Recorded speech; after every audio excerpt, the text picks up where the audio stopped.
Las masas nunca han tenido sed por buscar la verdad. Se apartan de la evidencia que les incomoda para deificar el error que los seduce. Quienes les proporcionan ilusiones se convierten en sus amos y quienes intentan destruir sus ilusiones se convierten en sus víctimas. Según el psicólogo Carl Jung, la mayor amenaza para la civilización no reside en las fuerzas de la naturaleza ni en ninguna enfermedad física, sino en nuestra propia incapacidad para lidiar con las fuerzas de nuestra psique. Somos nuestros peores enemigos. Un proverbio latín dice que el hombre es un lobo para el hombre. En su libro Civilización en Transición, Jung afirma que este proverbio es triste pero cierto y que nuestra tendencia del lobo en estos momentos de la historia es prominente. La enfermedad mental se ha convertido en la norma, lo que Jung denominó epidemia psíquica. Este fenómeno es cada vez más obvio, escribe. No es el hambre, ni los terremotos, ni los microbios, ni el cáncer, sino el hombre mismo el mayor peligro del hombre y para el hombre. Por la sencilla razón de que no existe una protección contra los efectos psíquicos. Las epidemias psíquicas son infinitamente más devastadoras que la peor de las catástrofes naturales. En este vídeo vamos a estudiar la epidemia de masas psicótica más peligrosa que existe. La más peligrosa de todas las epidemias psíquicas es sin duda la psicosis en masa. Es una epidemia de locura y ocurre cuando la gran parte de la sociedad pierde el contacto con la realidad y comienza a delirar. Este fenómeno no es cosa de ficción. Dos ejemplos de psicosis masiva son: 1. La caza de brujas estadounidense y europea de los siglos XVI y XVII, y 2. El auge del totalitarismo en el siglo XX. Durante la caza de brujas, miles de personas, en su mayoría mujeres, fueron asesinadas no por delitos que cometieron, sino porque se convirtieron en chivos expiatorios de sociedades enloquecidas. En algunos pueblos suizos, escribe Franz Hill, apenas quedaban mujeres vivas después de que el frenesí finalmente se extinguió, una ilusión satánica. Jung estudió este fenómeno y escribió que los individuos que componen una sociedad infectada se vuelven moral y espiritualmente inferiores. Se hunden inconscientemente a un nivel intelectual inferior, se vuelven irracionales, irresponsables, nulos emocionalmente, erráticos, poco fiables y, lo peor de todo, los crímenes que un individuo nunca podría cometer por sí solo son cometidos libremente en grupo. Lo grave de este asunto es que quienes padecen psicosis masiva no se dan cuenta de lo que está ocurriendo. Un individuo enloquecido no puede razonar lo que ocurre y tampoco hay un punto de Arquímedes desde el cual aquellos que viven a través de una psicosis masiva puedan observar la colectividad. ¿Qué causa una psicosis masiva? En primer lugar, debemos explorar qué enloquece a un individuo. Existen muchos desencadenantes potenciadores de la locura, como el uso excesivo de drogas o alcohol, lesiones cerebrales, etc. Las causas físicas no nos conciernen ahora. Nuestra preocupación es psicológica. Los disparadores psicógenos son los culpables más comunes de la psicosis masiva. La causa de una psicosis masiva es una avalancha de emociones negativas, como el miedo o la ansiedad, que lleva al individuo a un estado de pánico. En un estado de pánico, un individuo buscará alivio, ya que supone un agotamiento físico y mental para sustituir el estado hiperemocional. Se puede escapar del estado de pánico a través de medios adaptativos, enfrentarse, derrotar la amenaza que genera el miedo o escapar de la avalancha de emociones negativas a costa de perder el contacto con la realidad.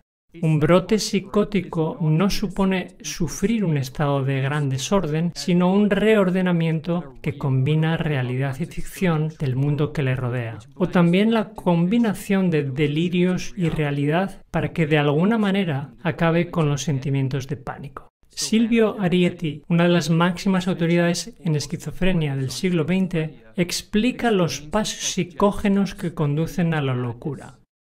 1. Fase de pánico. El individuo comienza a percibir las cosas de otra manera, teme por su vida, parece confundido y no sabe cómo explicar las cosas raras que están sucediendo.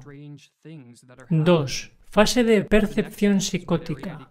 El individuo logra juntar piezas, ideando una forma patológica de ver de la realidad que le permite explicar sus experiencias anormales. Este fenómeno se llama insight, conocimiento o percepción, porque el paciente encuentra una relación entre sus experiencias y lo que ellas significan para él. Esta percepción se denomina psicótica porque se basa en delirios y no en formas adaptativas sanas que promueven la vida para adaptarse a las amenazas que provocaron el pánico.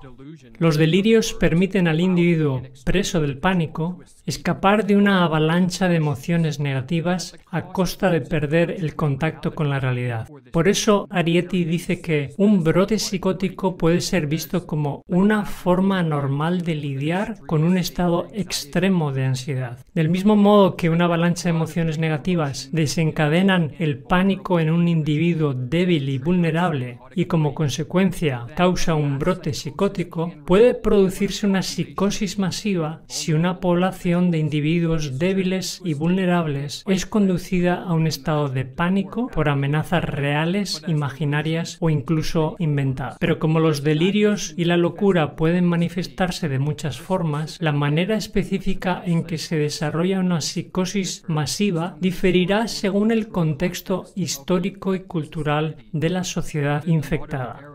En la era moderna, es la psicosis masiva del totalitarismo la que parece ser la mayor amenaza. El totalitarismo, escribe Arthur Perls-Lewis, es el fenómeno moderno del poder estatal centralizado junto con la aniquilación de los derechos humanos individuales en un estado totalitarista. Por un lado está el poder y por el otro las masas, su víctima y objetivo. En una sociedad totalitarista, la población se divide en dos grupos, los gobernantes y los gobernados, y ambos grupos sufren una transformación patológica. Los gobernantes son elevados a un estado casi divino que se opone a nuestra naturaleza de seres imperfectos y son corrompidos por el poder. Las masas, en cambio, se transforman en sujetos dependientes de estos gobernantes patológicos y adquieren un estado psicológicamente deteriorado e infantil. Hannah Arendt, una de las más destacadas estudiosas de esta forma de gobierno en el siglo XX, calificó al totalitarismo como un intento de transformación de la naturaleza humana. Pero este intento de transformación solo convierte las mentes sanas en mentes enfermas, como escribió el médico holandés que estudió los efectos mentales de vivir bajo el totalitarismo. De hecho, hay mucho en común entre las reacciones extrañas de los ciudadanos del totalitarismo y su cultura por un lado, y las reacciones de un esquizofrénico por el otro. La transformación social que se desarrolla bajo el totalitarismo se basa y se sustenta en engaños. Solo los hombres y mujeres engañados regresan al estado infantil de sujetos obedientes y sumisos y entregan el control de sus vidas a políticos y burócratas. Solo una clase dominante engañada creerá que posee el conocimiento, la sabiduría y la perspicacia para controlar completamente la sociedad. Y solo cuando esté bajo el hechizo de los delirios, alguien podría creer que una sociedad compuesta por gobernantes hambrientos de poder, por un lado, y una población en regresión psicológica por el otro, conducirá a algo más que al sufrimiento masivo y la ruina social. La psicosis masiva del totalitarismo se ha inducido muchas veces a lo largo de la historia. Como explica Merleau, es simplemente una cuestión de reorganizar y manipular los sentimientos colectivos de la manera adecuada. El método general por el cual los miembros de una élite gobernante pueden lograr este fin se llama menticidio, siendo la etimología de esta palabra un asesinato de la mente, y como Merleau explica además, el menticidio es un antiguo crimen contra la mente y el espíritu humano, pero modernizado. Es un sistema organizado de intervención psicológica y perversión judicial, a través de la cual una clase dominante puede imprimir sus propios pensamientos oportunistas en las mentes de aquellos que planean usar y destruir.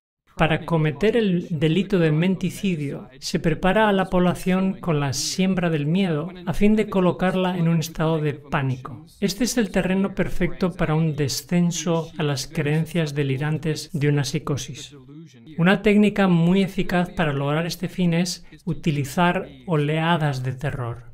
Con esta técnica, la siembra del miedo se escalona con periodos de calma y a cada periodo de calma le sigue la fabricación de un hechizo de miedo aún más intenso y el proceso sigue y sigue.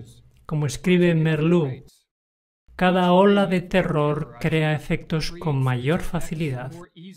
Después de un periodo de respiración, la gente todavía está perturbada por la experiencia previa.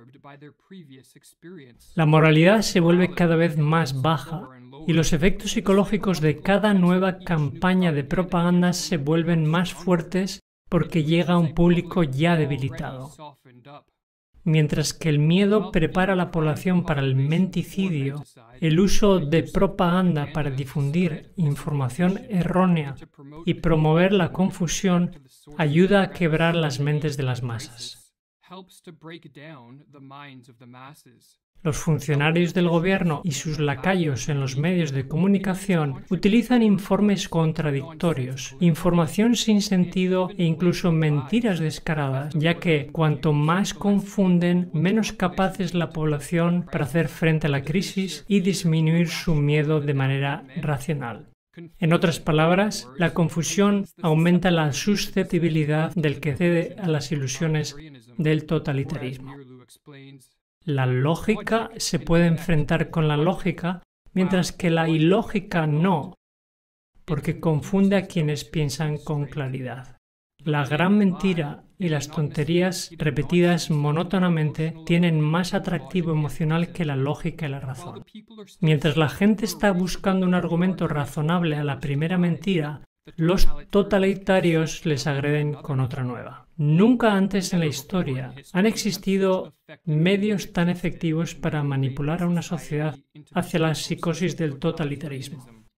Los teléfonos móviles, las redes sociales, la televisión, Internet, la propaganda y los algoritmos que censuran rápidamente el flujo de información no deseada permiten a los que están en el poder asaltar fácilmente las mentes de las masas. Además, la naturaleza adictiva de estas tecnologías significa que muchas personas se someten voluntariamente a la propaganda de la élite gobernante. La tecnología moderna, explica Merleau, enseña al hombre a dar por sentado el mundo que está mirando. No toma tiempo para retirarse y reflexionar. La tecnología lo atrae, dejándolo caer en sus trampas sin descanso, sin meditación, sin reflexión, sin conversación. Los sentidos están continuamente sobrecargados de estímulos. Ya no se aprende a cuestionar el mundo que nos rodea. La pantalla ofrece todas las respuestas. Pero existe algo más que los gobernantes totalitaristas hacen para aumentar la psicosis totalitaria, y es aislar a las víctimas e interrumpir las interacciones sociales normales. Cuando una persona está sola, sin amigos, familiares, sin compañeros de trabajo, se vuelve mucho más susceptible a los delirios por varias razones. 1. Con el aislamiento se pierde contacto con la fuerza de los ejemplos positivos porque no todo el mundo es engañado por las maquinaciones de la élite gobernante y los individuos que ven a través de la propaganda pueden ayudar a liberar a otros del asalto menticida. Sin embargo, si se impone el aislamiento, el poder de estos ejemplos positivos disminuye enormemente. 2. Con el aislamiento aumenta la eficacia del menticida porque los seres humanos se condicionan más fácilmente a nuevos patrones de pensamiento y comportamiento cuando están aislados. El fisiólogo Ivan Pavlov habla del condicionamiento conductual como el reflejo condicionado que podría desarrollarse más fácilmente en un laboratorio silencioso con un mínimo de estímulos perturbadores. Todo adiestrador de animales sabe por experiencia que el aislamiento y la repetición de estímulos son necesarios para domesticar a los animales salvajes. Y los totalitaristas han seguido esta regla. Saben que pueden condicionar más rápidamente a sus víctimas si se las mantiene aisladas. Sola, confundida y golpeada por oleadas de terror, una población bajo un ataque de menticidio sufre un estado desesperado y vulnerable. La interminable corriente de propaganda convierte las mentes racionales, que algún día fueron capaces de pensar, en irracionales rodeadas de caos, anhelando el regreso a un mundo ordenado. Los totalitaristas entonces ofrecen una salida, un regreso al orden en un mundo que parece moverse rápidamente, pero en dirección opuesta. Esto tiene un precio. Las masas deben renunciar a su libertad y ceder al control de todos los aspectos de la vida a la élite gobernante. Renunciar a su capacidad de ser individuos autosuficientes, responsables de su propia vida y convertirse en sujetos sumisos y obedientes. Los sistemas totalitarios del siglo XX representan una especie de psicosis colectiva, Just Merleau. Ya sea de forma gradual o repentina, la razón y la decencia humana común ya no son posibles en un sistema así. Solo hay una atmósfera de terror generalizada y una proyección del enemigo que se imagina que está en medio de nosotros. El orden de un mundo totalitario es un orden patológico. Al imponer de manera estricta y exigir una obediencia ciega por parte de la ciudadanía, el totalitarismo niega al mundo la espontaneidad que produce muchas alegrías de la vida y la creatividad que siempre ha impulsado a la sociedad hacia adelante. El control total, ya sea por científicos, médicos, políticos, burócratas o un dictador, genera estancamiento, destrucción y muerte a gran escala. ¿Puede una sociedad que ha sido inducida a las primeras etapas de esta psicosis masiva revertir sus efectos? Hay pasos que se pueden tomar. Sin embargo, esta tarea requiere muchos enfoques diferentes y de muchas personas diferentes porque, así como el ataque menticida tiene múltiples frentes, también debe serlo el contraataque. Según Carl Jung, para aquellos de nosotros que deseamos ayudar a devolver la cordura a un mundo loco, el primer paso es poner orden en nuestras propias mentes y vivir de una manera que brinde inspiración para que otros lo hagan. No es casualidad que en esta época la sociedad clame por un líder, por alguien que pueda liberarse de la trampa de la psicosis colectiva y salve por lo menos su propia alma y pueda alumbrar algo de esperanza a los demás para anunciar de que al menos uno ha logrado desligarse de la mentalidad perversa del grupo. En segundo lugar, la información que contradice la propaganda debe difundirse lo más ampliamente posible, porque la verdad es más poderosa que la ficción. El éxito de las falsedades vendidas por los gobernantes totalitarios depende de su capacidad para censurar el libre flujo de información. En tercer lugar, usar el humor y el ridículo para deslegitimizar a la élite gobernante.